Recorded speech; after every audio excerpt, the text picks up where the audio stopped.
If there's one thing my family loves more than pranking the living daylights out of each other, it's road trip vacations. This last time we went out, however, we kinda traumatized ourselves. We decided this time around, with some of the time off, my parents decided to go on a spontaneous road trip.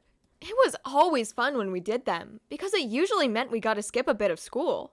It was towards the end of the school year anyway, and I just finished my finals, so my parents decided to deem it a celebratory vacation. My parents decided we were going to road trip up the coast this time, and stop by a bunch of beaches. We would also stay in some hotels along the way, depending on how much we liked the beaches we came across. My family really likes the beach. Before we left, I must have packed all my things in the span of maybe 3 hours. I was so excited, I could barely sit down for days. Soon enough, the big trip date rolled around. I woke up at the crack of dawn and threw all my stuff in the car before the rest of my family could wake up.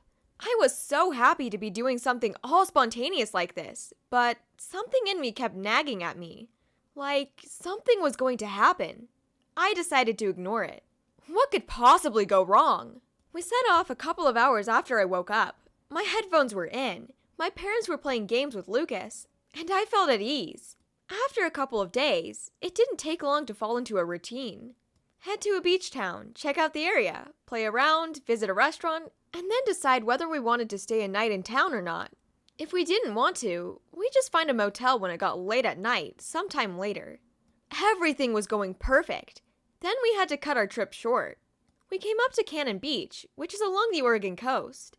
There's this gigantic sand dune Lucas and I wanted to desperately climb on and check out. It didn't take much convincing for my parents to come with us. We went all the way up, admiring how beautiful the ocean looked as we went higher and higher up the hill. I'd never hiked through sand before, so it was a lot more difficult than anticipated. We finally reached the top, made our way through a little trail, and then we were taken to the set of rocks and cliffs that led all the way down to the ocean. I was in awe. So was the rest of my family. We went on to check out as much as possible. Somewhere along the way, though, Lucas and I got separated from them, but we didn't think much of it. We continued looking out on the cliffs and admiring how cool the ocean looked. He mentioned it would be awesome if we could just go out and sit on those rocks. I of course reminded him there were a bunch of fences and big signs that said we could not actually go through the fences unless we wanted to, die. But he kept insisting. At one point in the middle of us going back and forth, I noticed 2 people that were out on one of the cliffs. I stepped in the middle of whatever sentence I was speaking. I watched the couple for a little bit, contemplating, and then I opened my mouth and yelled, "Is it safe out there?" One of the 2 pointed to them, asking if I was talking to them, and I nodded my head. He shrugged, said you just had to be super careful if you wanted to. It was a matter of life and death if you weren't looking where you were going. I hesitated, and then I gave Lucas the okay to go out there. He whooped, and then ran down one of the paths and made his way around the fence. I did my best to catch up to him, reminding him to be careful. It was surreal looking out at the water from these cliffs. He wanted to go a little lower, so I agreed to it. Everything was going to be fine.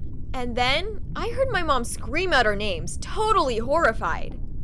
I realized I didn't think about how our parents would react to us wanting to go beyond the fence.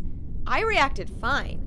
Lucas got startled, and he lost his footing. I screamed after him. He started screaming too.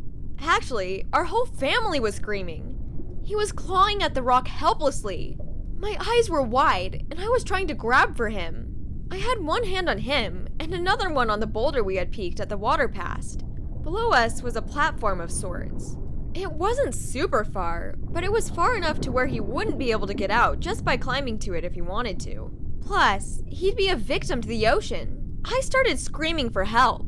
Lucas had a death grip on my arm, but I wasn't able to hold on for long. Then, the couple that we talked to came out behind me and started dragging me away from the edge, Lucas with him.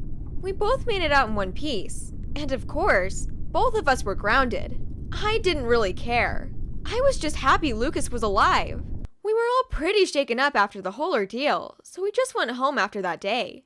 All in all, I learned 2 things. 1, listen to your intuition. 2, listen to signs that tell you not to go beyond cliff points.